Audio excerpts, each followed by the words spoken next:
किसी ने बड़े कमाल की बात कही है कि अगर आप चाहते हैं कि सारे फैसले हों आपके पक्ष में तो ऊपर वाले की तस्वीर लगाइए अपने मन के कक्ष में। नमस्ते दोस्तों, मेरा नाम है आरजे कार्तिक। आज की कहानी जिसने लिखी है वो कहते हैं कि मैं दफ्तर से अपने घर पहुंचा था, रात के 9:30 बज रहे थे। हल्की हल्की बारिश हो रही थी। ऑफिस की कार से जो ड्राइवर था वो मुझे छोड़ के जा चुका था। मैं घर में पहुंचा तो अचानक सरदर्द बढ़ गया। घर में मेरे सिवा कोई था नहीं। बीवी बच्चे अपने नानी के यहाँ गए हुए थे। तो मैं दवाई ढूंढने लगा सरदर्द की, लेकिन मुझे मिली नहीं। मैंने सोचा पास में दुकान है, जाकर के ले आता हूँ। बाहर निकला तो बारिश थोड़ी बढ़ चुकी थी।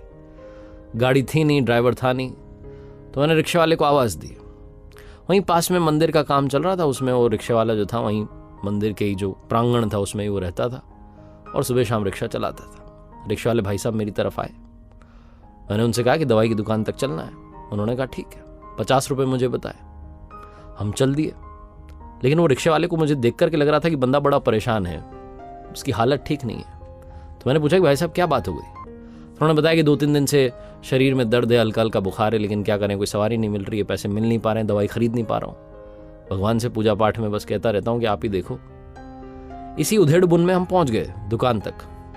मैं उतरा और दवाई की दुकान की तरफ गया तो फटाफट से अपने लिए दवाई ली और उन रिक्शा वाले भाई साहब के लिए भी दवाई ले ली। सर दर्द तो मुझे हो रहा था, उनको बुखार था। दोनों की दवाइयां मैंने लेकर के अलग अलग पैकेट बनवा लिया। और मैं सोचने लगा कि ये जो भाई साहब हैं, क्या इनकी मदद के लिए मुझे भगवान ने भेजा? ये सब सोचते सोचते मुझे ख्याल आया कि मुझे भी तो खाना खाना है, खाना तो पैक करवाना पड़ेगा। अब हिम्मत नहीं है खाना बनाने की। तो पास ही में एक रेस्टोरेंट था। मैंने रिक्शा वाले भाई साहब को इशारा किया कि रुके रहना, मैं आता हूँ। रेस्टोरेंट में गया। रेस्टोरेंट में अंदर जाकर के मैंने अपने लिए छोले भटूरे पैक करवा लिए। एक पैकेट रिक्शा वाले भाई के लिए पैक करवा लिया। मुझे लगा था कि शायद भूखा होगा। दोनों पैकेट पैक करवा करके दवाई खाना सब लेकर मैं पहुंचा, रिक्शा में बैठा।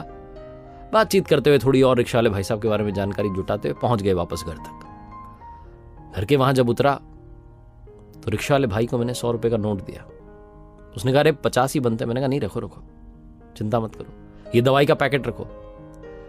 एक गोली अभी, एक गोली सुबह, एक एंटीबायोटिक भी अभी और एक एंटीबायोटिक सुबह। सारा उनको कोर्स समझाते हो कि 3 दिन का कोर्स है, आप ले लेना, आप ठीक हो जाओगे। और ये आपके लिए छोले भटूरे का पैकेट। पहले खाना खाना, फिर दवाई लेना, फिर सो जाना, सब अच्छा होगा। जब मैं बोल रहा था तो भाई रोता जा रहा था। मैंने कहा क्या बात हो गई? तो रिक्शा वाले भाई ने कहा कि आपको पता है, मैं भगवान से कहता था कि कोई अच्छी सवारी भेजो जो मेरी मदद कर दे। आज उन्होंने आपको अपना दूत बना के भेज दिया। मैं उनसे कहता था मेरे लिए दवाई का इंतजाम करवा दो, शरीर में बड़ा दर्द रहता है, आपने दवाई दे दी। और मेरी कई दिनों से इच्छा थी, कई महीनों से, कि मुझे छोले भटूरे खाने को मिले।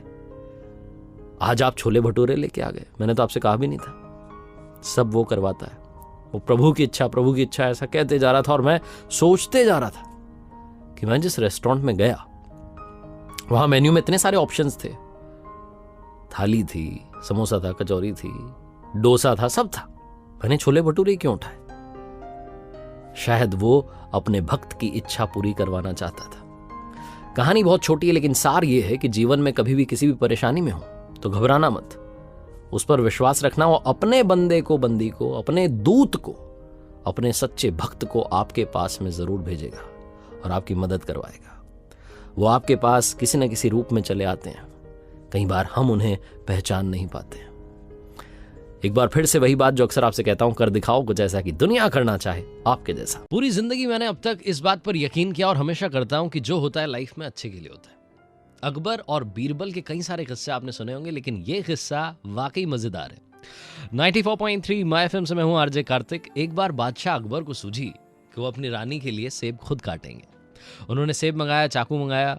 बादशाह अकबर, क्योंकि प्रैक्टिस तो थी नहीं, जब सेब काटने लगे तो गलती से उंगली कट गई, खून निकलने लगा, चोट लगी थी। बादशाह वैसे ही परेशान थे, चिल्ला रहे थे जोर जोर से। बीरबल क्योंकि साथ होते थे जहां जहां अकबर होते थे, बीरबल ने कहा महाराज शांत हो जाइए, कोई परेशानी की बात नहीं है, सब ठीक हो जाएगा। और वैसे भी जिंदगी में जो होता है अच्छे के लिए होता है। जैसे ही ये लाइन बादशाह अकबर ने सुनी, उन्होंने कहा अजीब मूर्ख इंसान हो, यहाँ चोट लग गई, खून निकल रहा है, तुम्हें बिल्कुल आदर करना नहीं आता।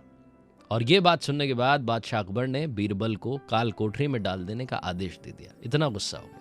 बीरबल ने कहा महाराज वैसे तो मैं आपका बड़ा खास हूं, लेकिन आज आप मुझे काल कोठरी में भेज रहे हैं, लेकिन अब भी मैं अपनी इस बात पर टिका रहूंगा कि जो होता है अच्छे के लिए होता है। बहुत गुस्सा थे बादशाह अकबर, उन्होंने बीरबल को जेल में डाल दिया। उसके बाद कुछ दिन के बाद बादशाह शिकार के लिए जंगल में गए, और जब जंगल में पहुंचे तो ज़्यादा सैनिक साथ में लेकर गए नहीं थे। शिकार के पीछा करते करते करते जंगल में कब वो भटक गए उन्हें खुद मालूम नहीं चला। उन्हें कबीले वालों ने पकड़ लिया। उन्होंने बताया कि मैं बादशाह अकबर हूं। कबीले वालों ने एक नहीं सुनी, बोले होंगे होंगे बादशाह, अब तो तुम्हारी बलि चढ़ेगी। बलि चढ़ाने की पूरी तैयारी कर ली गई। बादशाह को लगा कि अब सब कुछ खत्म हो चुका है, मामला निपट चुका है। तभी उनमें से किसी एक की, कबीले वालों में से, नजर पड़ी उनकी उस उंगली पर जिस पर चोट लगी थी। उन्होंने कहा, रे इस इंसान की तो पहले से बलि चढ़ी हुई है। ये देख करके कबीले वालों ने बादशाह अकबर को छोड़ दिया। वो वापस आने लगे और आते वक्त उन्हें यकीन हुआ, याद आई वो बात जो बीरबल ने कही थी कि जो होता है अच्छे के लिए होता है। लेकिन फिर बादशाह अकबर ने सोचा कि मेरे साथ तो चलो अच्छा हुआ, मेरी यहां बलि नहीं चढ़ी, लेकिन बीरबल के साथ क्या अच्छा हुआ, उसको तो मैंने काल कोठरी में डाल रखा है।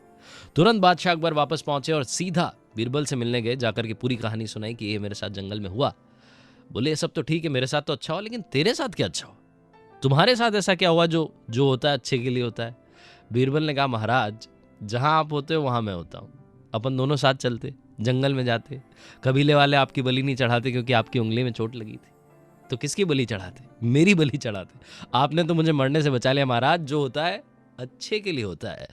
आपकी ज़िंदगी में भी कई सारी परेशानियां होंगी, कई मुसीबतों से आप गुजर रहे होंगे, तरह तरह की परेशानी होती है। किसी की प्रोफेशनल लाइफ सही नहीं है, किसी की पर्सनल लाइफ में झटका लगा है, लेकिन याद रखिए ज़िंदगी में जो होता है अच्छे के लिए होता है। इसीलिए हमेशा पॉजिटिव रहिए और अपने लक्ष्य को मत भूलिए।